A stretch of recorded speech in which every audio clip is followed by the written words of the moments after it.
Assalamualaikum warahmatullahi wabarakatuh. Selamat pagi para siswa kelas 10 SMK Negeri 3 Kota Sukabumi. Apa kabar kalian semua? Semoga kalian senantiasa berada dalam keadaan sehat walafiat dan tetap semangat mengikuti belajar dari rumah. Alhamdulillah, kita bertemu kembali dalam pelajaran bahasa Indonesia dan materi kali ini adalah tentang puisi bersama saya Ibu Imas Kusmiati. Kita lanjut ke pembahasan materi.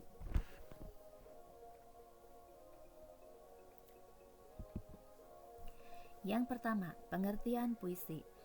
Menurut Herman J. Waluyo, puisi adalah bentuk karya sastra yang mengungkapkan pikiran dan perasaan penyair secara imajinatif dan disusun dengan mengonsentrasikan semua kekuatan bahasa, baik itu struktur fisik ataupun struktur batinnya.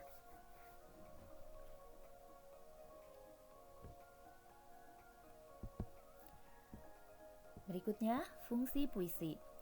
Puisi ini adalah sebagai media yang mewakili perasaan manusia seperti kerinduan, kegelisahan, kesedihan, kekaguman pada Sang Pencipta, dan sebagainya. Jadi, jika kalian memiliki perasaan-perasaan rindu, gelisah, sedih, kalian bisa mengungkapkan salah satunya melalui puisi.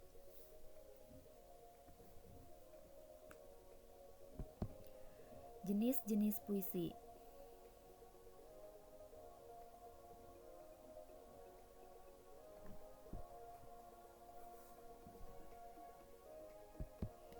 Yang pertama, puisi lama. Puisi lama adalah puisi yang terikat oleh aturan-aturan. Ciri-cirinya adalah yang pertama, anonim, artinya tidak diketahui siapa pengarangnya. Yang kedua, disampaikan dalam bentuk lisan. Yang ketiga, terikat aturan baik dalam jumlah baris, bait, suku kata maupun rima. Contoh puisi lama adalah pantun, gurindam, syair, karmina, talibun, dan masih ada beberapa yang lainnya, tetapi kita fokus bahas yang 5 saja ya. Nah, ini adalah contoh pantun. Pantun itu terdiri atas 4 baris. Baris pertama dan kedua adalah sampiran, baris ketiga dan keempat adalah isi. Rimanya A, B, A, B. Yang pertama, bunyi akhirnya sama dengan yang ketiga. Yang kedua, bunyi akhirnya sama dengan yang keempat.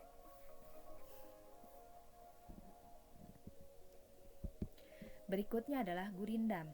Gurindam itu terdiri atas 2 baris, berima AA, artinya memiliki bunyi akhir yang sama antara baris pertama dan baris kedua. Dua-duanya adalah isi, tidak ada sampiran, dan kebanyakan berisi nasihat.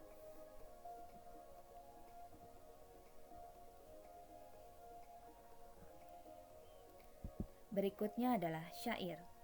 Syair ini terdiri atas 4 baris dalam satu baitnya. Berima A, artinya dalam satu bait itu bunyi akhirnya sama. Kebetulan di sini bunyi akhirnya adalah A semua. Terdiri atas 4 baris dan setiap baris memiliki keterkaitan. Jadi tidak ada sampiran di sini.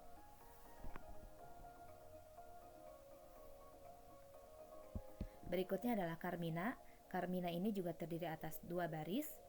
Rimanya juga sama, AA. Jadi bunyi akhirnya sama. Ini yang pertama, bunyi akhir baris pertama adalah I. Bunyi akhir baris kedua adalah I juga. Jadi rimanya adalah AA, sama ya. Nah, bedanya dengan gurindam. Jika gurindam dua-duanya adalah isi. Jika karmina, baris pertama adalah sampiran, baris keduanya adalah isi.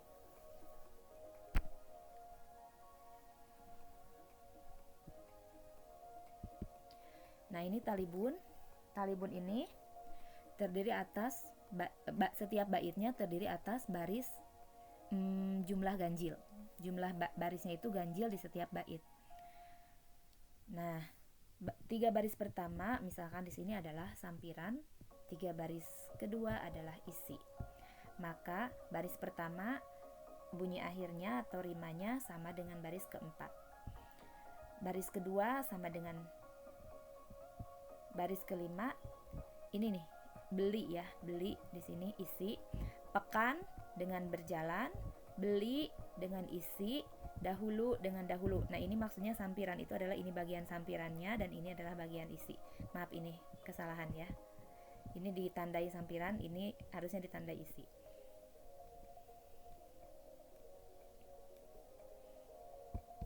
Berikutnya adalah puisi baru.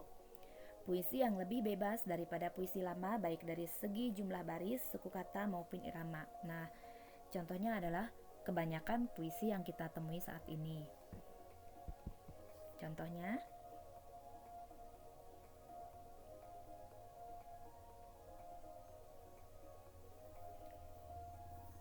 nah, kita lanjutkan lagi, ini contoh puisi baru. Berikutnya adalah puisi kontemporer. Nah, puisi kontemporer adalah lebih bebas lagi daripada puisi baru. Dia tidak lagi memperhatikan pemakaian aturan-aturan bahasa, tidak memperhatikan aturan-aturan puisi, bahkan cenderung menggunakan kata-kata yang cenderung kasar, mengejek, dan sebagainya. Contoh puisi kontemporer antara lain adalah puisi karya Sutarji Kalzum Bahri. Memang Sutarji Kalzum Bahri ini merupakan penyair yang sangat mewakili puisi kontemporer. Nah, ini adalah contoh puisinya yang berjudul O. Nah, bisa kalian lihat di sini penggunaan kata-kata diulang-ulang. Kemudian ada beberapa kata yang tidak kita kenal, bahkan kita tidak tahu itu maknanya apa. Kemudian tidak memperhatikan spasi. Ada pengulangan-pengulangan tetapi tidak menggunakan tanda-tanda kebahasaan tertentu, misalkan tanda hubung dan sebagainya. Bisa dilihat, nah misalkan ini apa ya gitu, kalau kita perhatikan ini apa, nah ini adalah bentuk kontemporer, artinya bebas.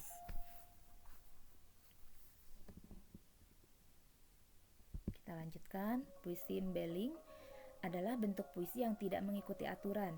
Ciri-ciri puisi embeling ini adalah mengutamakan unsur kelakar atau candaan, memanfaatkan semua unsur puisi berupa bunyi, rima, irama, pilihan kata, tipografi untuk mencapai efek kelakar tanpa ada maksud lain. Jadi hanya untuk bercanda. Jadi puisi humor ya. Contohnya adalah Sajak Sikat Gigi karya Yudhistira Ardi Nugraha. Nah, bisa kalian lihat di sini. Judulnya Biarin.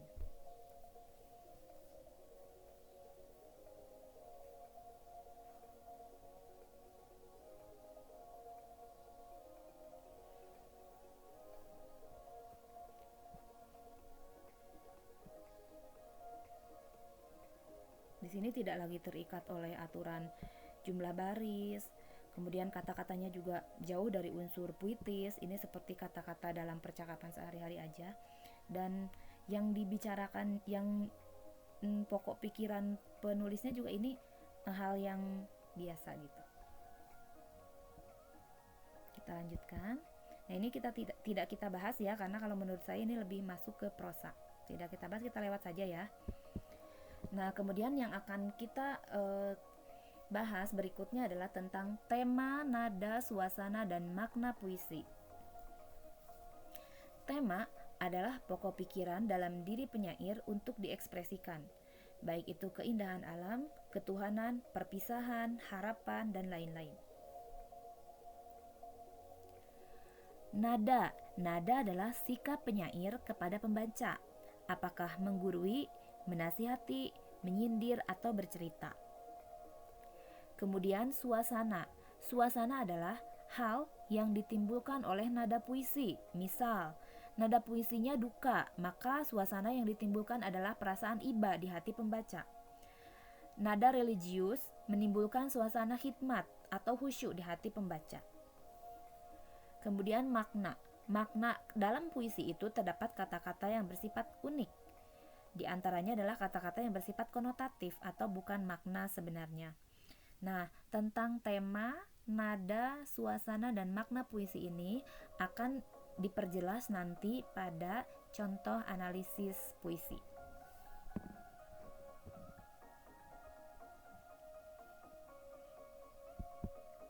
Unsur pembangun puisi. Yang pertama adalah unsur fisik. Unsur fisik itu adalah perwajahan atau tipografi, yaitu bentuk atau tampilan puisi. Kemudian diksi, yaitu pilihan kata.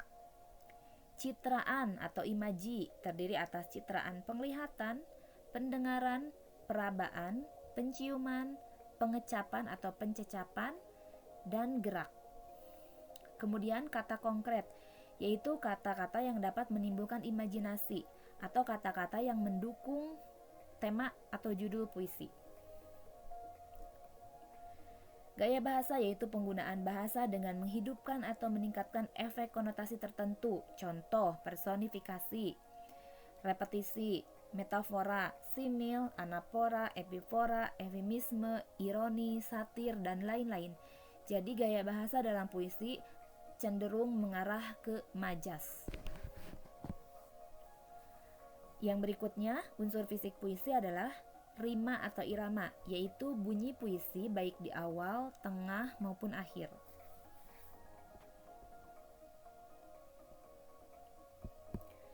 Ini adalah contoh tipografi.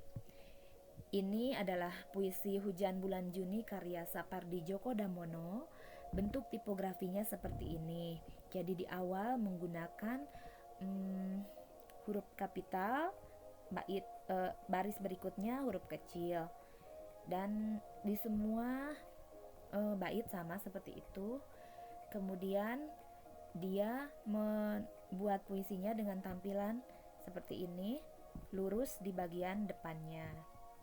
Setiap bait terdiri atas 4 baris.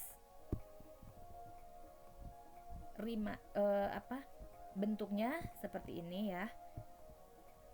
Ini yang dimaksud dengan tipografi, bentuknya atau tampilannya. Sementara yang ini adalah tragedi Win Kasihka karya Sutarzi Kalsumbahri. Dia hanya membuat 2 kata ya, kawin dan kasih. Terus diulang-ulang dan dibentuk seperti ini. Ini sebenarnya masih panjang ya ke bawahnya, tetapi saya ambil sebagian saja. Nah, ini yang dimaksud dengan tipografi. Kebanyakan puisi itu ya biasa ya tampilannya seperti ini.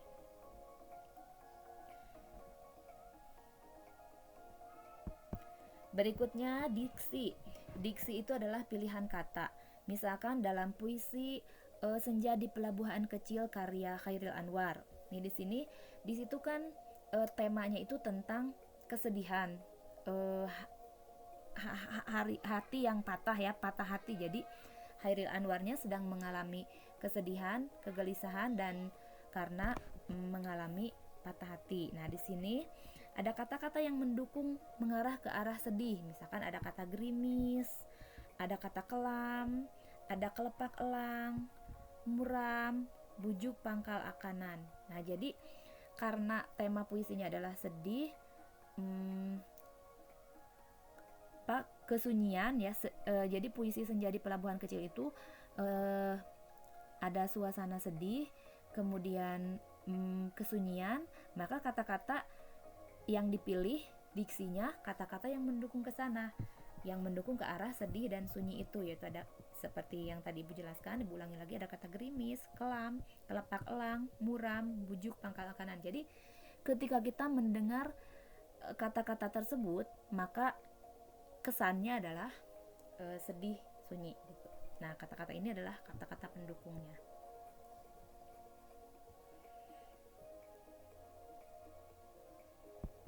Kemudian citraan. Yang pertama adalah citraan penglihatan. Nah, contohnya senyummu terlalu kekal untuk kenal duka. Jadi citraan penglihatan ini kata-kata atau pilihan larik dalam puisi membuat pembaca seolah-olah melihat secara langsung. Nah, ini adalah citraan penglihatan. Jadi seolah-olah pembaca puisi tersebut melihat senyum gadis itu.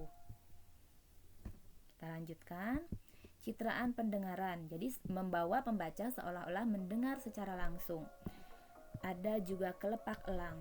Desir hari lari berenang. Kelepak elang itu kan terdengar ya. Desir juga terdengar ya.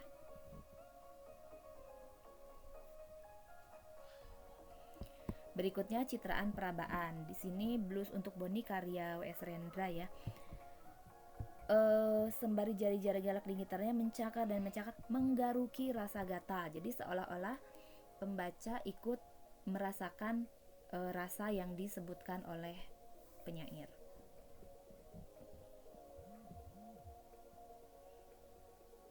Berikutnya citraan penciuman.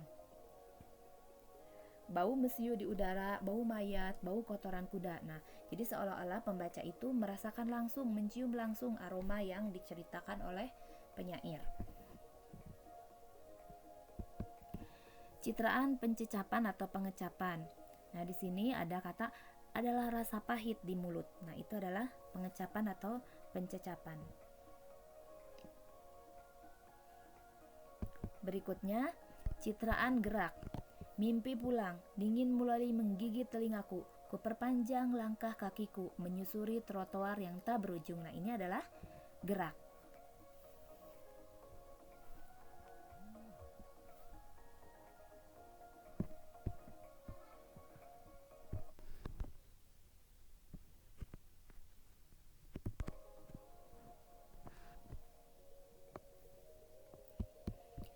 Nah, berikutnya kata konkret, yaitu kata-kata yang mendukung tema atau judul puisi.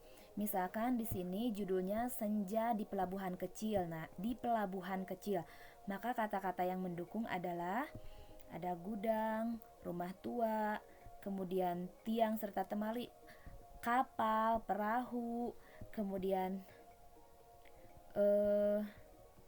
mana lagi?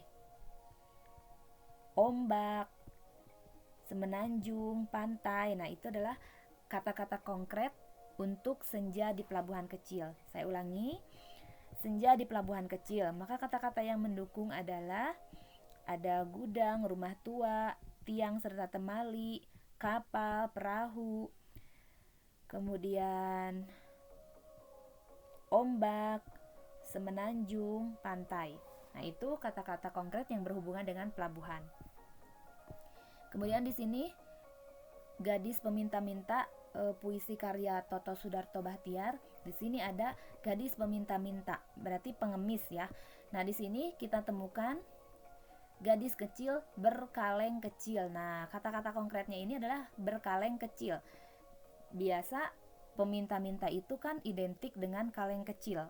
Maksudnya untuk menyimpan uang pemberian, ya. Nah, kemudian kata-kata lain yang mendukung gadis peminta-minta. Jadi gadis peminta-minta ini kan tema secara keseluruhan adalah tentang kemiskinan, ya, tentang kemiskinan temanya. Nah, di sini ada ke bawah jembatan, itu juga kata konkret yang mendukung tema. Nah, sementara gadis kecil berkaleng kecil mendukung judul, ya. Kemudian air kotor itu juga kata-kata konkret yang mendukung tema.